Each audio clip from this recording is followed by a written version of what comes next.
ஆமாம், 2 ஆப்போசிட்டுக்கு அந்த பக்கம் போட்டு விட்டுக்கோங்க. ஃபுல்லாக முடிஞ்ச அளவுக்கு எவ்வளோ மேலே ஏற்ற முடியுமோ அவ்வளோ மேலே ஏற்றிடுங்க.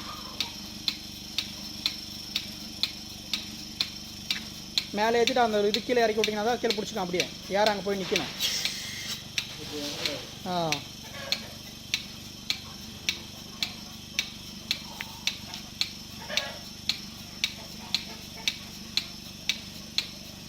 இப்போ அப்படியே பொறுமையாக கீழே இருக்குங்க.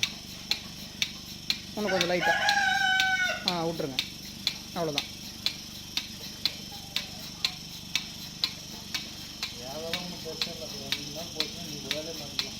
ஒரு ஆள் பாடுங்க. மாடு பழகிருச்சுன்னா, மாடு நகராமிச்சுன்னா நீங்கள் ஒரு ஆள் மாட்டிக்கலாம். மற்றபடிக்கு அந்த இதுவும் வராது.